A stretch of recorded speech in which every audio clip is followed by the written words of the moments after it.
Oke, kita kembali lagi dalam diskusi titik temu, masih di topik yang sama, Pilpres 2024 menguji kepemimpinan sipil dan militer.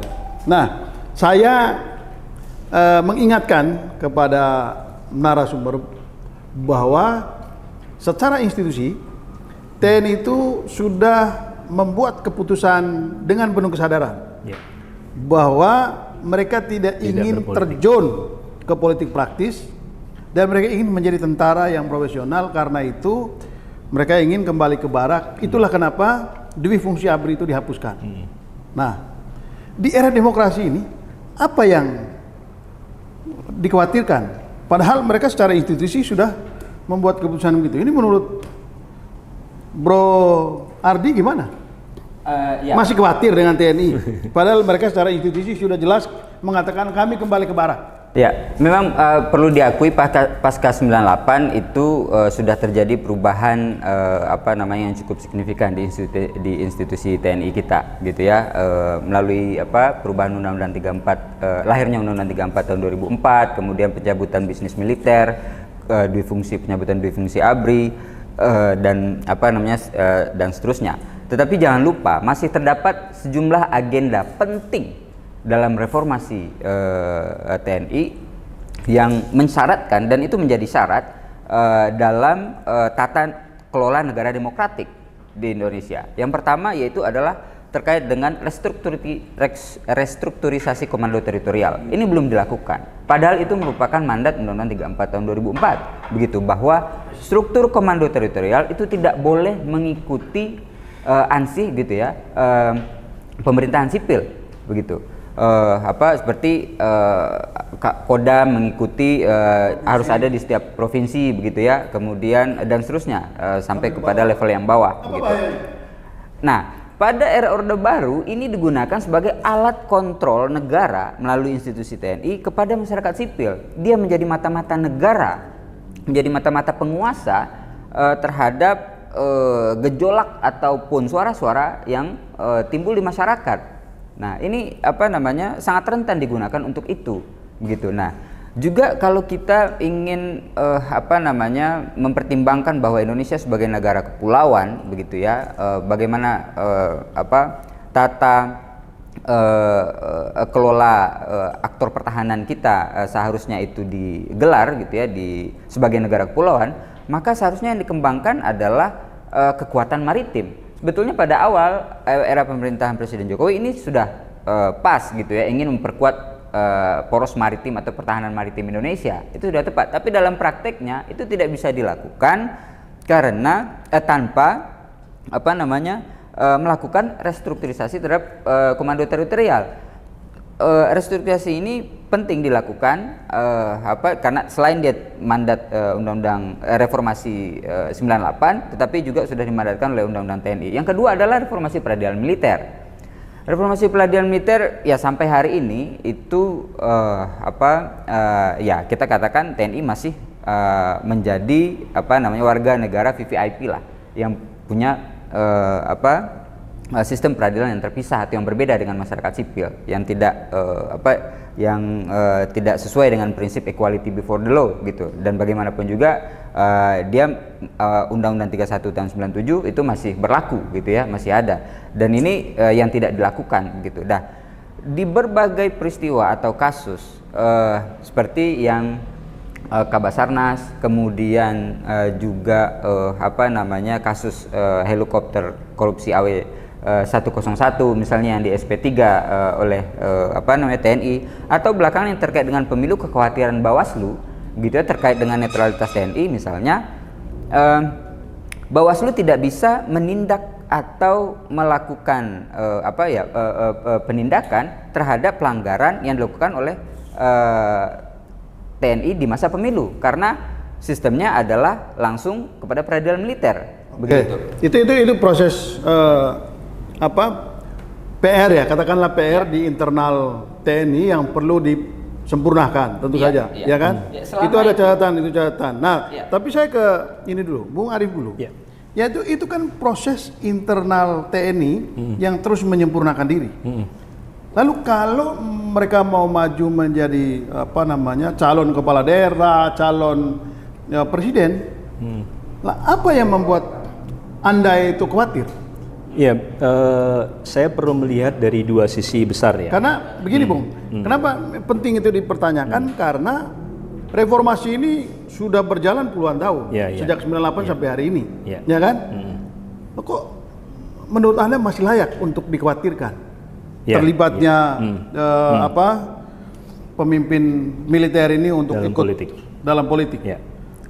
Saya mau melihat dari dua sisi besar ya. Pertama internal, kedua eksternal. Kita ngomongin internal dulu. Kenyataannya bahwa nomor satu, kita itu masih punya daerah-daerah yang rawan konflik, yang penanganan konflik itu melibatkan bukan hanya polisi tapi juga tentara. Ancaman internal seperti terorisme kan kesulitan juga ditangani oleh polisi dalam beberapa kasus. Yang kedua, kekosongan yang terjadi sebagai akibat digesernya ya pilkada serentak itu juga menjadi problem lain. Problem ketiga adalah sulitnya para politikus sipil untuk menemukan suatu konsensus. Kita ingat misalnya 2019 ada demo besar-besaran untuk menolak hasil pemilu, yang kasus-kasus semacam itu bukan tidak mungkin mengundang militer untuk bisa masuk ke dalam politik.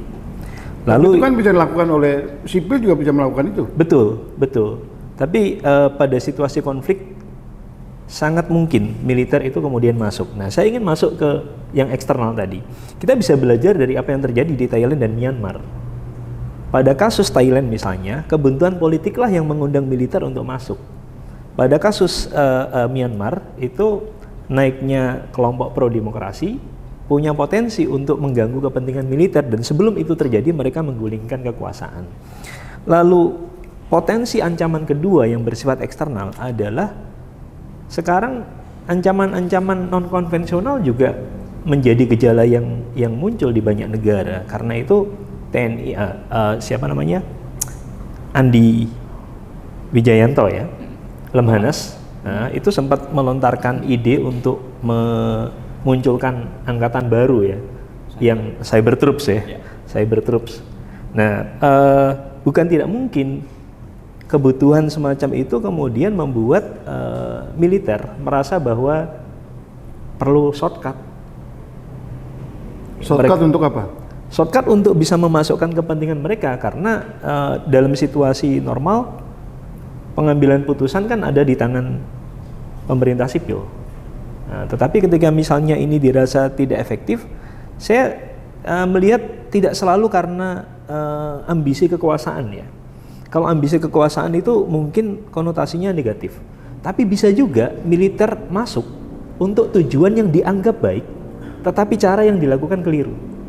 Misalnya tadi ya, melakukan proteksi terhadap keamanan dalam negeri. Itu tujuannya kan baik, tapi kan itu bukan porsinya militer.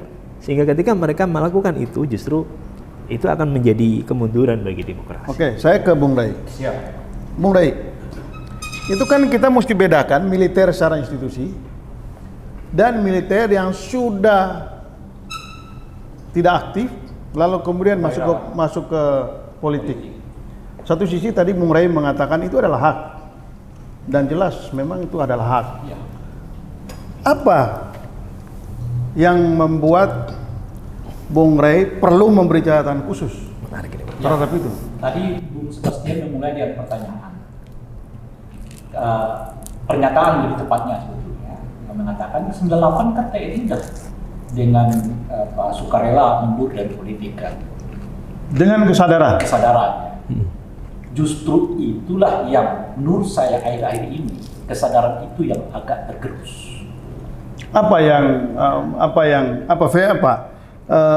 Gejala-gejala apa yang? Nanti saya bisa dibantu oleh Bung Ardi ya. Pertama adalah perluasan aparat TNI masuk ke ranah sipil. Kan di dalam Undang-Undang nomor 31 ya, 34 itu kan cuma ada sekitar 14 ya. Sekarang 14 apa? 14 jabatan yang boleh diemban oleh militer aktif. Jabatan sipil yang boleh diemban oleh militer aktif. Tapi sekarang kan mau diperluas. bukan hanya 14, bisa mungkin 20 macam-macam dan seterusnya. Nah, tapi pertanyaannya kan Dulu kan Bung Sebastian dijelaskan dulu kan, ini relevansinya itu tadi kan di situ gitu loh Bung Sebastian. ya, nggak, tapi Nah, yang 14 kedua. jabatan itu atau lebih sekarang itu kan bukan atas kemauan TNI, kan pasti pemimpin sipil juga yang memberikan. Dan itulah makanya kan saya mengatakan tadi, militernya harus lihat dari dua hal. Militer dalam pengertian jabatan, militer dalam pengertian cara berpikir. Nah sekarang yang terjadi ini adalah mulai menggejalanya cara berpikir ala militer, bahwa segala sesuatunya bisa diatasi oleh TNI gitu loh. Salah satunya adalah oleh karena itu perluas saja keterlibatan mereka di ranah sipil. Yang semestinya sejak 98 itu kita udah punya komitmen. Tapi bisa juga karena sipilnya dilihat Nah makin itu lemah. itu dia. Karena sipilnya lemah, tidak dengan sendirinya mendatangkan TNI. Itulah kira-kira tuh. Nah, sebab begitu yang masuk ke ranah sipil, pertahanan yang jaga siapa? Itu. Ya. Yang kedua, Kan mereka masuk ini tidak secara institusi, bro.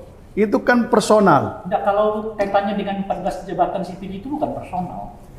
Mereka memang diminta oleh jabatan sipil itu lalui, masih aktif kok, di mana personal. Iya, Kecuali tapi kan yang menduduki jabatan itu kan hanya 1-2 orang. Tidak lantas kalau itu dibilang membuat pertahanan kita jadi lemah, kan enggak juga dong.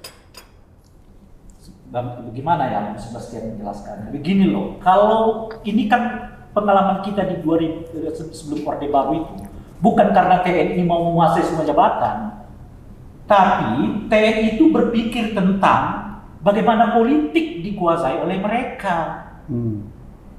Itu jauh lebih berbahaya daripada sekedar kita berbicara TNI ada di sana orang itu, Bapak. Itu yang kita sebut cara berpikir militer. Padahal militer itu ya di pertahanan politik ini harus disipilkan. Kenapa politik ini harus disipilkan? Supaya ada yang mengatur militer. Kenapa militer itu harus diatur? Karena mereka punya senjata, Bung Sebastian. Nah, dalam konteks pemilu 2024, itu mendasar apakah Anda banget. melihat sudah ada pemikiran militer ingin menguasai politik? Ya itu nanti, makanya kan dari sekarang kita diskusi. Ya. Diskusi mengingatkan kembali. Ya, makanya ada saya- dua yang kita Ya. sebutkan tadi. Karena ada juga pilkada November kan. Ya. TNI ada loh TNI yang di tengah jalan berhenti untuk jadi calon kepala daerah. Itu ada juga. Ya. Gitu loh Bung Sebastian. Jadi memang dia mau sipil Ya. karena mau ikut gitu loh Ya, kira-kira. ya. Tapi di luar TNI kan ada juga polisi aktif yang nggak keluar dari kepolisian tapi tetap di ranah sipil. Ya, Itu tapi yang kalau dia mau maju jadi kepala daerah atau bagus, jadi itu, dia mundur. bagus. Kan Ya, itu sama kan? Iya maksud saya. Nah, yang kita mau katakan itu ada apa tadi pertanyaannya? Apakah Anda melihat bahwa di pemilu 2024 itu iya. ini Nah, ini yang militer mau- ingin menguasai Nah, politik di Indonesia? Itu yang kita mau katakan. Oleh karena itulah kita tunggu memang visi misi setidaknya kalau sekarang ini kan 3 pasangan calon presiden yang akan bertarung. Seperti apa mereka melihat hubungan relasi sipil militer, seperti apa sih politik dalam pandangan mereka, seperti apa jabatan dalam pandangan mereka, di mana ranah militer dibuat, ya, macam-macam dan seterusnya. Oke. Nah, makanya diskusi ini dalam kerangka menuju ke arah sana menurut saya. Oke, kalau begitu kita break dulu. Kita akan lanjutkan setelah yang satu ini.